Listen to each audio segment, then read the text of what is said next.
لا نبي بعده اللهم صل على محمد وعلى آله وأصحابه أجمعين لا حول ولا قوة إلا بالله العلي العظيم حسبي الله ونعم الوكيل نعم المولى ونعم النصير أما بعد.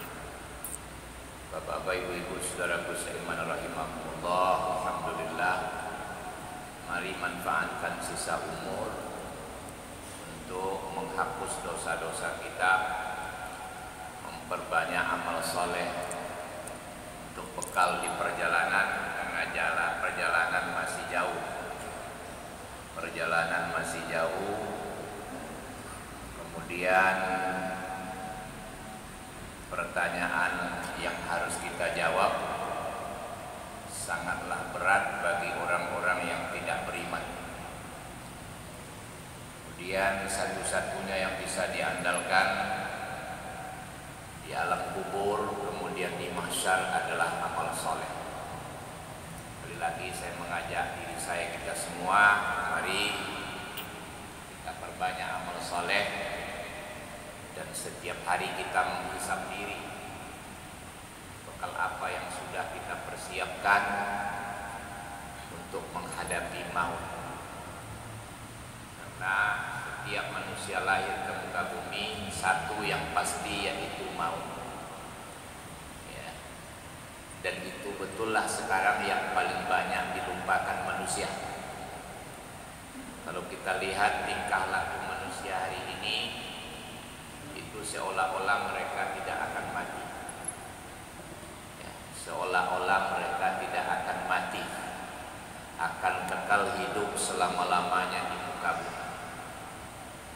Karena itu mari kita selalu menyediakan waktu untuk menghadiri majelis ilmu. Siapa saja yang menyampaikan tolong didengarkan ya, tolong serius selama mereka menjelaskan tentang Al-Quran dan hadis Muhammad Sallallahu Alaihi Wasallam, dan itu terbuka, jadi tidak sembunyi-sembunyi ya. Sekali lagi saya mengajak kepada kita semua, sediakan waktu untuk menuntut ilmu, karena keunggulan Islam adalah Dia memerintahkan kepada pemeluknya, jangan kalian lakukan sesuatu kalau tidak ada dasar ilmunya. Karena itulah perintah pertama turun, Iqra bismi rabbikal ladzi khalaq, khalaqal insana min 'alaq. Iqra wa rabbukal akram alladzi 'allama bil qalam, 'allamal insana ma lam. Ya. Perintah pertama adalah supaya kita berilmu. Didapat dari Iqra. Kemudian setelah kita berilmu, kalau hanya ilmu tidak diamalkan, tidak ada nilai, malah akan menyengsarakan kita. Maka akhirnya nanti yang akan dinilai oleh Allah bukanlah ilmu itu, tapi amal. Jadi beramal harus ada dasar ilmu, kemudian yang akan dinilai adalah amal kita ya, bukan hanya ilmu. Jadi kalau ilmu tidak diamalkan, itu nanti akan membawa kesengsaraan. Atau ilmu diamalkan tapi menyimpang dari kebenaran, juga membawa kesengsaraan diri dan yang lainnya. Bapak-bapak, ibu-ibu, saudaraku seiman rahimahullah, baik, kita ulang kaji lagi hasil Ramadan sebulan lamanya. Kita dididik, kita ditempa untuk menjadi seorang mukmin yang bertakwa. Kemudian menjadi seorang mukmin yang bersyukur. Setelah itu menjadi mukmin yang cerdas. Jadi ada 3 kata la'alla seiring: la'allakum tattaqun, la'allakum tashkurun, la'allahum yarshudun. Jadi diharapkan dengan Ramadan itu kita menjadi orang yang bertakwa, kemudian bersyukur, kemudian cerdas. Islam menjadikan pemeluknya cerdas lewat syukur ya, lewat syukur. Jadi di ayat ini apa? Kecerdasan itu akan dimiliki oleh orang yang bersyukur. Yang harus disyukuri itu adalah ketakwaan. Ya. Jadi apa yang akan disyukuri? Ketakwaan. Jadi orang yang bertakwa, ya, itu nanti takwa itu disyukuri. Kalau kita mensyukuri takwa ini, maka insya Allah kita akan menjadi orang yang cerdas. Cerdas spiritualnya, cerdas emosionalnya, cerdas intelektualnya, dan lain sebagainya. Ya. Bapak-bapak, ibu-ibu yang saya hormati, syukur itu diantara artinya adalah terbuka dan membuka. Apa artinya? Terbuka atau membuka. Kalau mau dikembangkan lagi, bisa juga syukur itu berarti ya mengamalkan, mempraktekkannya, membuktikannya. Jadi apa yang kita syukuri tadi ketakwaan, maka ketakwaan itu harus kita praktekkan atau kita buktikan. Apanya yang akan dibuktikan? Yang akan dibuktikan itu adalah Allah berjanji untuk orang bertakwa. Allah berjanji untuk orang bertakwa. Nah, ini harus kita buktikan. Nah, apa yang akan kita amalkan dalam pengertian syukur tadi? Yang kita harus buka, ya, yaitu tanda-tanda dari orang bertakwa itu. Ya. Jadi kita buka nanti seluruhnya. Janji Allah itu kita buka, kita buktikan. Ya. Tanda-tanda takwa itu kita buka, kita amalkan. Ya. Gitu. Nah, itulah yang disebut kecerdasan. Ya, itu yang disebut dengan kecerdasan.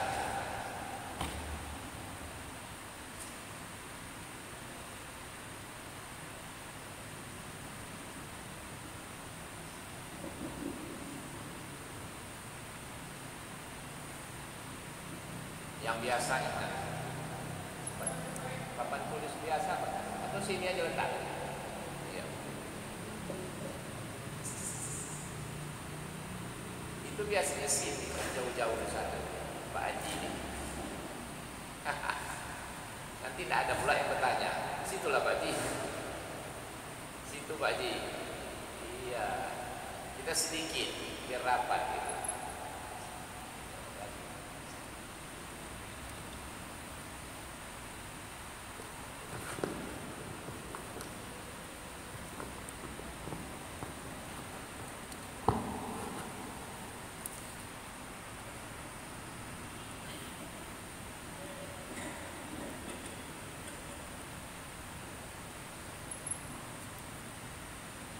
Jadi Ramadan datang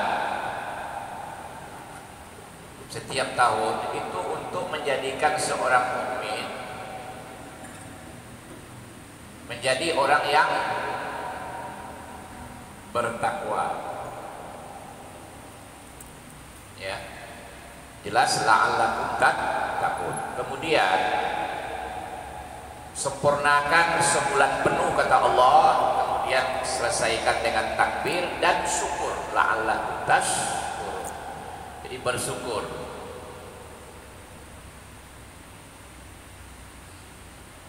Kemudian terus wa idza sa'alaka 'ibadi 'anni fa inni qarib ujibu da'watad da'i idza da'ani falyastajibu li wal yu'minu bi la'allahum yarshudun. Nah, terakhir dengan Ramadan itu diharapkan kita menjadi orang yang cerdas. Jadi siapa orang yang cerdas? Yaitu orang yang bersyukur. Dalam konteks Ramadan tadi apa yang harus disyukuri? Ketakwaan ini. Ya, syukur itu diantara artinya adalah terbuka atau membuka. Ya. Artinya apa? Ketakwaan ini kita harus membukanya. Maksudnya apa? Kita harus membuktikannya.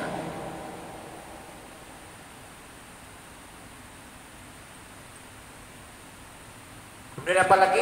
Mengamalkannya.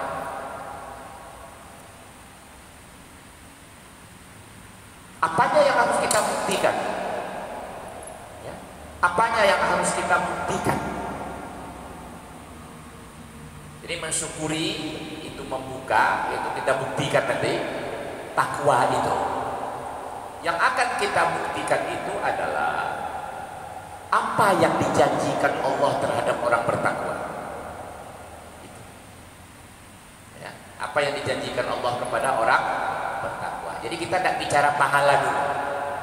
Ya, selalu saya bilang di mana-mana, saya tidak mau bicara pahala dosa dulu, karena nanti bapak ibu nanya ke saya pahala dosa, saya tidak bisa tunjukkan kayak apa gitu. Nah, jadi bagaimana kita bisa mengevaluasinya nanti gitu. Pertama, kata Allah, kalau kalian betul bertakwa, pastilah Al-Quran petunjuk atau pedoman. Ya. Pastilah kalian mendapat petunjuk dari Al-Quran. Dalilnya mana? Alif lam mim dzalikal kitabul la raiba fihi hudal lil muttaqin. Jadi apanya yang akan kita syukuri? Ya kita buktikan apa kita bertakwa atau tidak. Kalau bertakwa pasti pedoman kita dalam segala hal dalam hidup ini Al-Quran. Dan pastilah kita akan mendapat petunjuk dari Al-Quran. Saya selalu bilang, tidak ada jaminan orang yang hafal Al-Quran 30 juz dia dapat petunjuk dari Al-Quran. Sejarah membuktikan orang yang menusuk Ali bin Abi Thalib itu sedang sholat, itu orang yang hafal Al-Quran 30 juz. Ya. Itu yang disebut Khawarij. Tadi dia pengikut Ali, tapi setelah terjadi perang antara Muawiyah dengan Ali, dia keluar dari barisan Ali setelah terjadi tahkim. Itu sejarahnya, nanti bisa jadi diklik, itu bisa ditengok. Ya. Asal usul Khawarij. Ya. Nah itu, jadi tidak ada jaminan. Nah, yang Allah jamin siapa? Kalau kalian bertakwa pasti dapat petunjuk dari Al-Quran. Nah, silakan ini didetilkan. Apakah tidur kita sudah menurut Al-Quran? Dari itu dulu. Dari tidurnya dulu. Ini cek nanti. Ini Ramadan sudah berapa kali lewat ini di Indonesia. Kita sudah berapa kali? Tidur kita saja sudah menurut Al-Quran belum?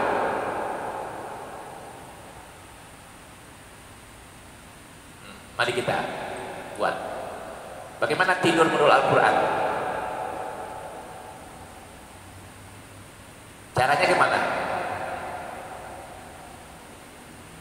Petunjuk Al-Quran itu diamalkan oleh Muhammad Sallallahu Alaihi Wasallam 100%. Maka disebutlah kana khuluquhul Quran. Akhlak Muhammad itu Al-Quran. Jadi kalau begitu, bagaimana kaulan dan fi'lannya Muhammad Sallallahu Alaihi Wasallam tidur? Jadi kalau betul kita mendapat petunjuk dari Al-Quran, berarti tidur kita menurut Al-Quran. Nah, bagaimana menurut Al-Quran?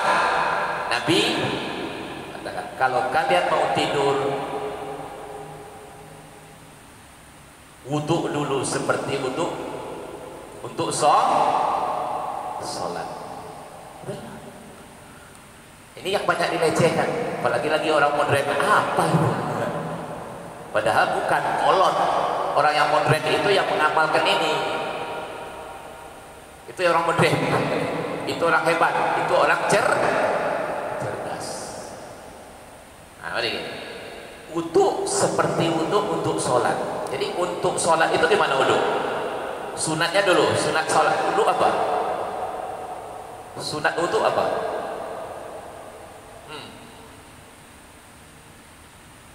Pertama, yang sunat. Kalau udah sunat kata fikih, orang fikih apa sunat? Mayusabu ala fi'lihi wala yu'aqabu ala tarkihi. Sunat menurut orang fikih diberi pahala kalau melakukan, tidak berdosa kalau wajib mayusabu ala fi'lihi wa yu'aqabu ala tarkihi, diberi pahala melaksanakan, disiksa, dihukum kalau meninggalkan, kan begitu. Nah, yang sunat saja betul. Tadi dikatakan wuduklah kalian seperti wuduk untuk sholat. Nah, kalau wuduk untuk sholat gimana sunatnya? Mencuci jari.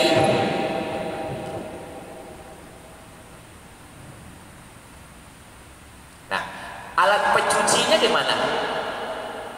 Air. Airnya gimana? Itu. Bagaimana air yang boleh dijadikan berwuduk atau yang digunakan untuk mandi? Di antaranya mandi wajib lah gitu. Baru sah mandi, baru sah wudhu. Bagaimana airnya? Kriterianya apa? Pertama, warna, ya kan? Warna air tidak berubah. Yang kedua, bau. Yang ketiga, rasa. Betul lah. Jadi nampaknya sederhana, tapi subhanallah. Jadi kita tadi pertama dulu wudhu, kalau mau tidur kalian berwudhu seperti wudhu untuk sholat, cuci jari jemari. Nah, sebenarnya dalam melaksanakan ini kita sedang mengamati warna air. Apa? Warna air.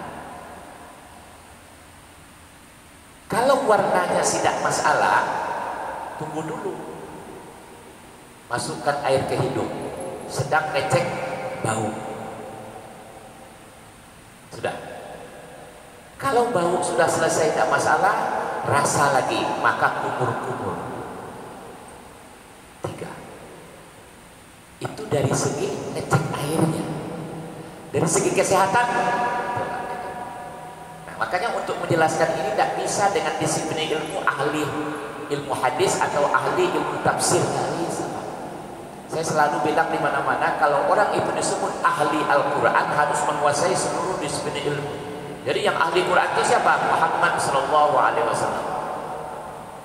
Yang ahli hadis itu siapa? Jadi hati-hati. Tidak bisa satu disiplin ilmu dan dianggap dia ahli hadis. Tunggu dulu. Ya, nih, coba. Nah, ini saja sekarang berapa umat Islam yang mengamalkan? Tidak usah dulu kita, keluarga kita coba. Pernahkah kita mengecek diri istri kita, anak kita? Kalian tadi tidur udah berwuduk belum? Ini jangan dianggap remeh. Jadi kalau betul berhasil Ramadan membentuk kita menjadi orang bertakwa, syukuri. Nah, coba buka. Nih. Apa janji Allah terhadap orang bertakwa? Kalau kalian bertakwa pasti Al-Quran pedoman kalian. Nah, kita ambil saja, tidur aja dulu.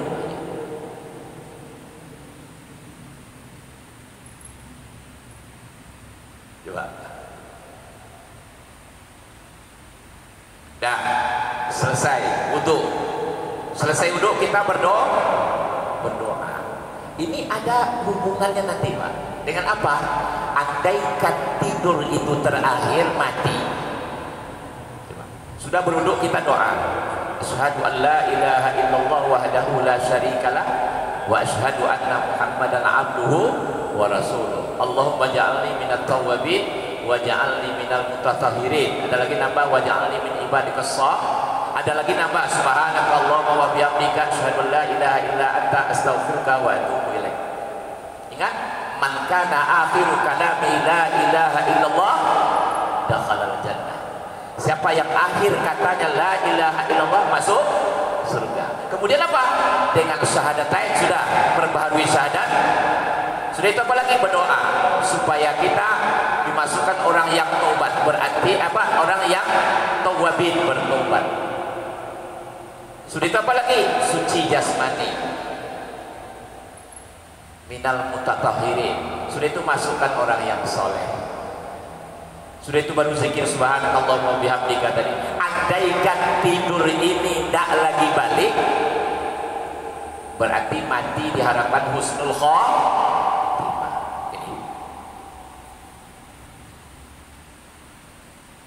Bapak-bapak, ibu-ibu yang saya hormati, ini cek lagi. Nah, selesai. Wudhu sudah. Apalagi? Kata Nabi, bersihkan tempat tidur kalian.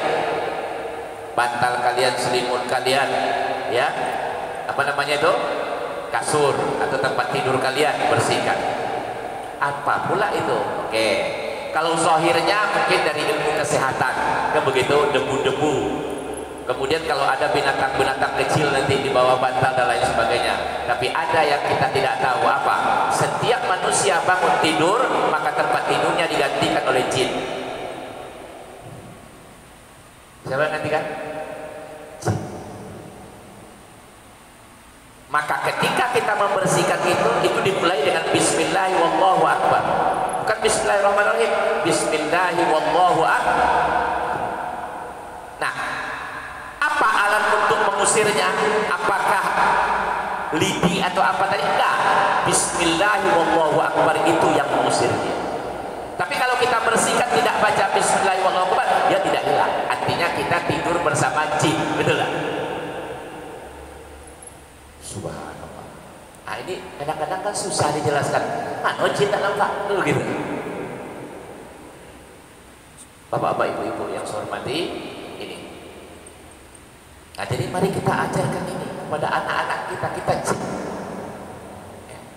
Jadi tidur saja. Apakah sudah menurut Al-Quran? Sudah itu apa lagi? Baca 30. Baca apa 30 tuh? Al-Ikhlas, Al-Falaq, An-Nas. Cara bacanya gimana? Ayo. Jangan dianggap ini anak TK, Pak. Tadi kan sudah kita berwudu nih. Ini kan sudah dibersihkan tadi. Karena ini nanti di tempat tidur akan dipergunakan. Makanya tadi dicuci dulu. Paham ini? Karena dia nanti akan digunakan. Apa gunanya? Sebelum baca 30 tadi, ini ditiup dulu. Kemudian bacakan 30 tadi. Qul huwallahu, qul a'udzu birabbil falaq, qul a'udzu birabbin nas. Berapa kali? 3 kali. Jadi Al-Ikhlas 3 kali, Al-Falaq 3 kali, An-Nas 3 kali. Setelah itu apa? Sapukan ke kepala, muka, kemudian seluruh yang terjangkau. Apa ini? Nah, di sini persoalannya, Pak. Ya. Persoalannya apa? Bapak ini tidur, Pak ini tidur. Apa ini baca 30 tadi berwudu? Ini tidak, ini contoh-contoh aja. Bagi saya yang tidak sampai ke tingkat wali, yang tidak kasar, sama, tak ada beda. Ini mendengkur biasa. Tapi kalau orang yang sudah sampai kepada tingkat waliullah kasar, berbeda, Pak. Ini badannya penuh dengan nur, sementara ini gelap. Yang bisa diganggu oleh setan itu siapa? Ini tidak bisa. Paham? Jadi untuk itu tuh, ini yang bisa diganggu, ini enggak. Itu guna diantaranya baca 30 tadi. Mau nambah lagi, tambah dengan kuliah ayyuhal kafirun. Tapi tidak perlu begini lagi.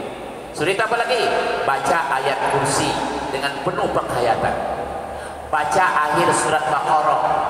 Atau ada lagi yang lain, silahkan. Yang hadisnya sahih.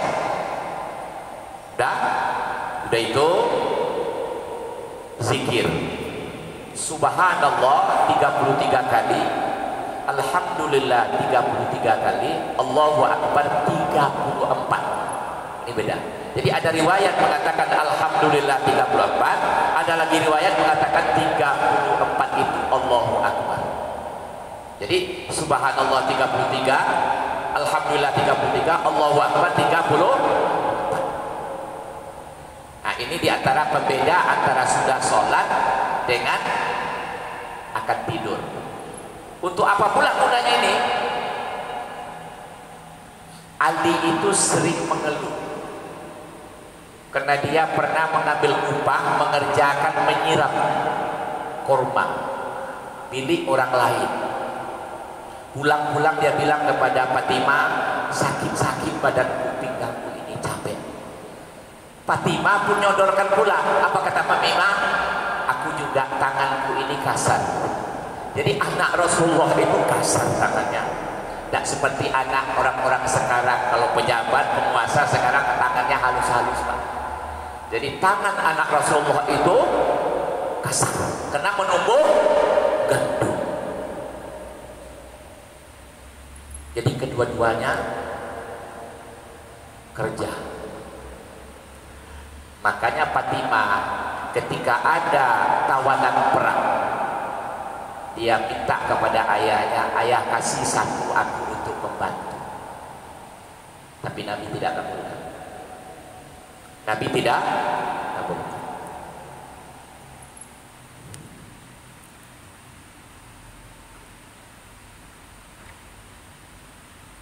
Nabi tidak kabulkan. Apakah dia benci kepada Fatimah? Nah, rupanya inilah asbabul wurud hadis. Ini menjadi asbabul wurud hadis. Nabi tidak beri itu, tapi Nabi datang ke Fatimah, kemudian Ali dia bilang, maukah kalian mengamalkan ini menjelang tidur? Itulah tadi. Ya, zikir subhanallah 33, alhamdulillah 33, Allahu akbar 34. Setelah itu apa pengakuan? Kata mereka berdua, sejak kami amalkan itu, kami bangun tidak pernah lagi merasa capek. Jadi sebenarnya itu adalah pemulihan energi. Nah, cuma kadang-kadang kita belum serius, kan begitu? Dan bisa juga untuk membuat tidur itu nyenyak. Tidur itu kan bukan lamanya, tapi nyenyaknya, kan itu yang diharapkan, betul tak? Gitu. Nah ini, nah sampai di situ kira-kira kita sudah amalkan belum? Nampaknya ringan Pak, tapi berat gitu. Jangan dianggap ringan itu.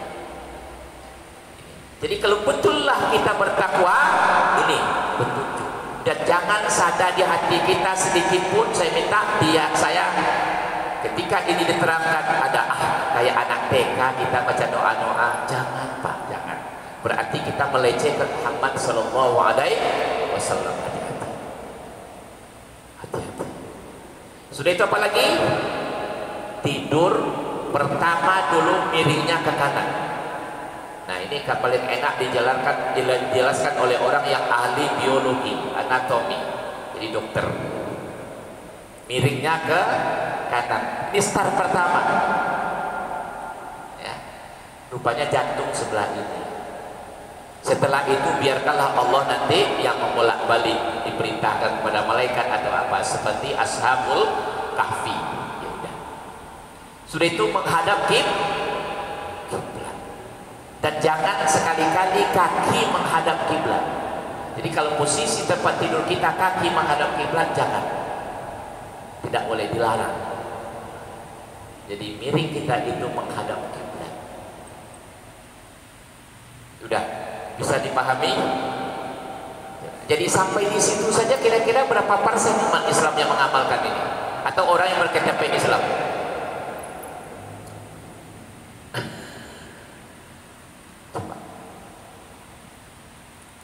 Ini saja kita cek, kita evaluasi. Betulkah kita bertakwa? Pak, kalau betul bertakwa, silakan buka ini. Syukur, buka.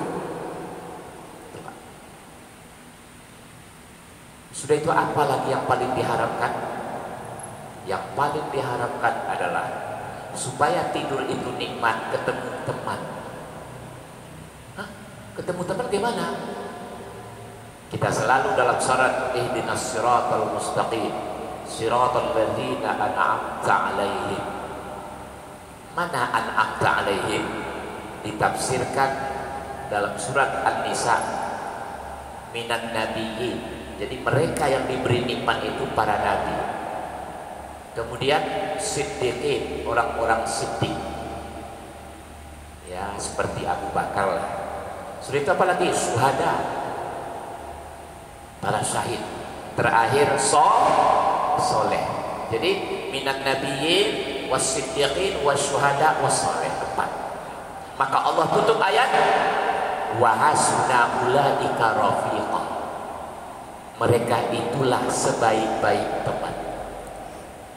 Jadi dengan kita mengamalkan itu apa? Diharapkan ketika tidur kita bertemu dengan mereka.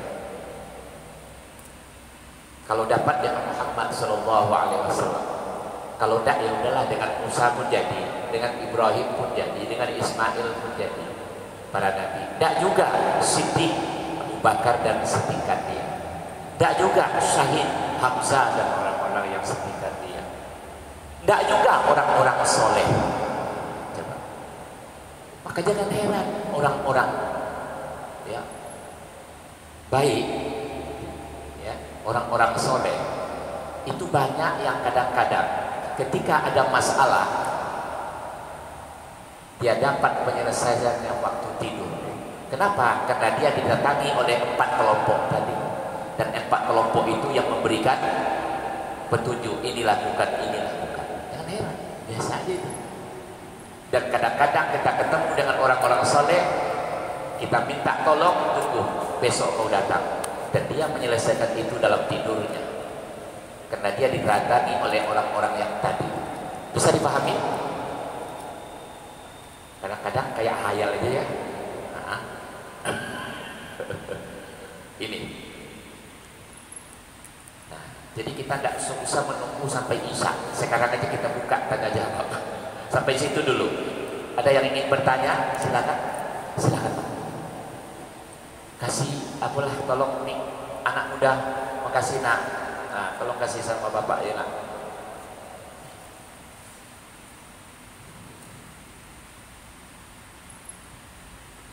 Bismillah. Assalamualaikum warahmatullahi wabarakatuh. Waalaikumsalam. Itu Bu ya, tentang yang perincian tadi, bagaimana dengan doa? Salah satunya bismika Allahumma ahya wa bismika amut. Oh betul. Tentu kita baca doa ya. Kita baca doa betul. Bismika Allahumma ahya wa. Doa pastilah. Sudah doa, baca zikir, atau zikir dulu baru doa, terserah apa-apa.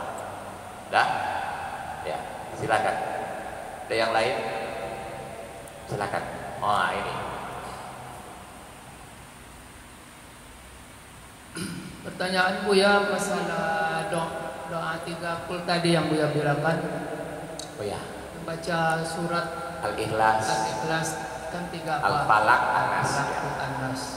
Jadi ada yang saya dengar di radio. Caranya tadi gimana? Nah, tiup dulu. Nah, ini kan udah cuci tadi. Waktu berwudu sudah bersih, tiup, kemudian bacakan baru disambungkan. Ya, silakan. Jadi yang saya dengar di radio apa tuh Buya? Nah, cuma ayatnya cuma 2,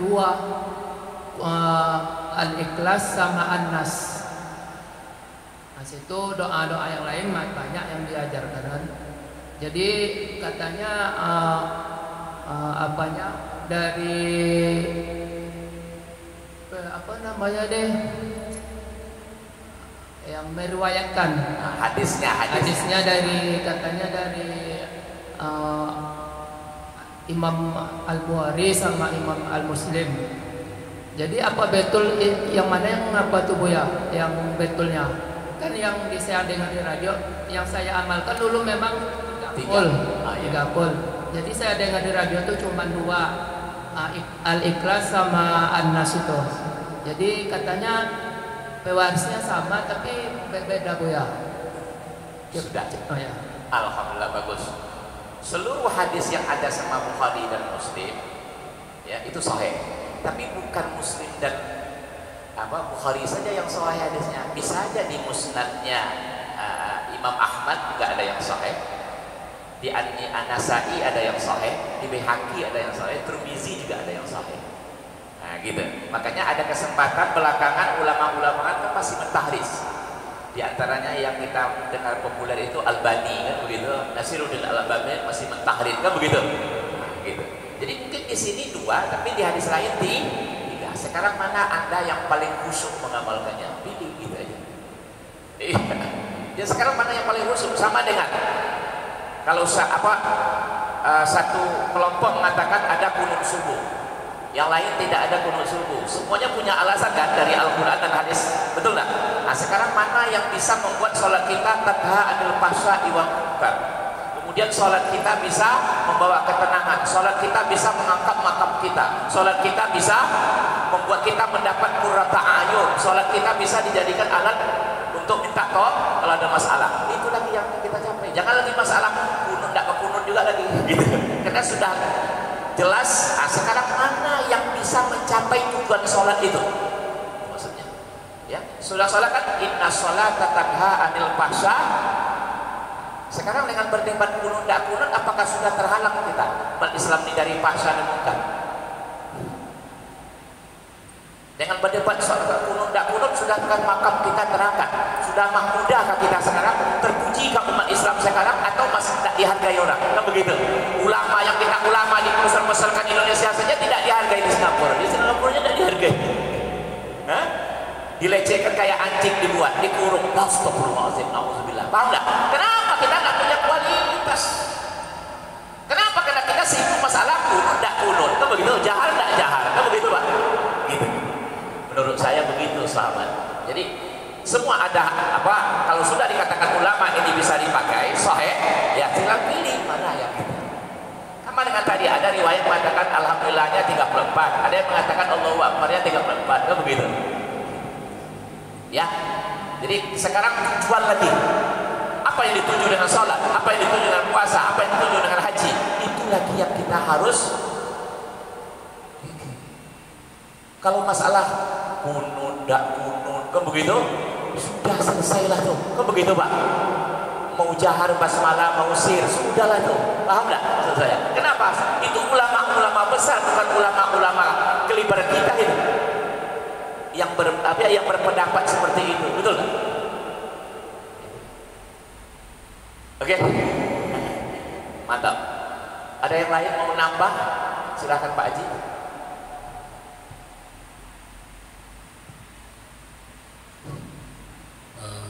Masalah tidur tadi kan mimpi.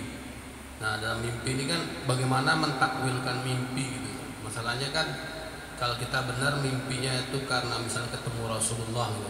Ya. Karena katanya kalau ketemu Rasulullah jin atau setan pun tidak bisa katanya menyerupainya. Ya. Kalau Muhammad itu bagaimana kita bisa mentakwilkan? Karena kalau ada yang bilang kalau mimpi itu kan hanya sebagai bunga tidur gitu. Ya. Apakah kalau kita mimpi yang buruk misalnya kita harus membuang ludah ke sebelah kiri 3 kali gitu kalau kita mimpi hal yang buruk. Ya. Kalau misalnya kita memang betul kita istilahnya tuh mengamalkan semua cara Rasulullah. Cara Rasulullah, apakah iya kita akan mengikutinya gitu? Karena kan selama ini kita sangat sulit gitu bagaimana, karena kata orang kalau orang tidur mimpi itu macam-macam orang menyebut. Makanya kalau kita mimpi kadang kita nggak mau menceritakan ke orang lain gitu, karena takut kalau mimpi itu nanti orang bilang katanya hanya sebagai bunga tidur gitu. Bagaimana kalau kita sebagai orang Islam untuk mengartikannya gitu, mana yang baik mana yang buruk gitu. Sudah Pak Ji? Ya, sudah. Alhamdulillah. Memang ada hadis apabila mimpimu baik boleh ceritakan, tapi kalau buruk jangan. Kecuali buruk itu kepada orang yang ahlinya takwil mimpi, ada syaratnya. Tidak sembarangan, paling tidak sekeliber Yusuf. Kalau sekarang ada ulama membuat ijtihad untuk bisa mentakwilkan itu sekian dia harus menguasai hadis. Makanya masih ada ulama-ulama dulu yang bisa mentakwilkan hadis, tapi tidak tanggung-tanggung itu. Kesuhudannya tidak tanggung, hadis itu sudah dalam kepala bukan di luar kepala gitu. Gitu Pak Haji. Nah jadi untuk menentukan tadi kan, kalau kita mengamalkan itu insya Allah kita jadi orang soleh, betul nggak?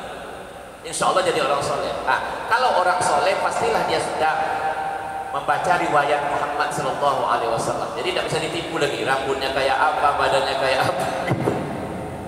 Dan pun tidak usah pakai itu pun, kalau sudah mengaku Muhammad, saya rasa setan tidak mungkin mengaku-ngaku Muhammad, karena hadisnya sahih bahwa jin tidak setan tidak mungkin bisa mengaku-ngaku dan menyerupai gitu. Nah, jadi saya maksud ini. Jadi kenapa kita amalkan? Di antaranya tadi mendapat tidur lezat. Saya rasa kalau sempat ketemu dengan itu lezat sekali. Dan maaf kawan-kawan kita ada yang begitu. Saya belum bawanya, tapi kawan-kawan kita ada. Dan malah dialog dia entah dengan Nabi tentang apa itu dicatat dalam bahasa Arab. Dia tidur, kawannya masih menghafal pukul 2 malam, itu dia mimpi, itu jelas dicatat dalam bahasa Arab. Tapi sayang ketika ditanya oleh kawan ini kepada dia, ada enggak catatan dulu? Hilang katanya. Itu mungkin takdir Allah menghilang supaya jangan bangga macam-macam mungkin. Jadi bisa. Jadi bukan khayal ini. Kemudian ingat, wahyu ada yang datang lewat mimpi. Kalau Nabi dengan Jibril langsung ketemu. Paham enggak maksud saya, Pak? Betul lah. Nah, kalau kita itulah tadi. Makanya dengan akhirnya nanti orang-orang soleh bisa menyelesaikan masalah lewat tidur. Kenapa? Karena konsultannya yang tadi itu. Kau lakukan ini, kau lakukan ini, kau lakukan ini. Itu jawaban sementara itu Pak Haji. Udah masuk Isya? Allah Rabbi. Masuk Isya. Assalamualaikum warahmatullahi wabarakatuh.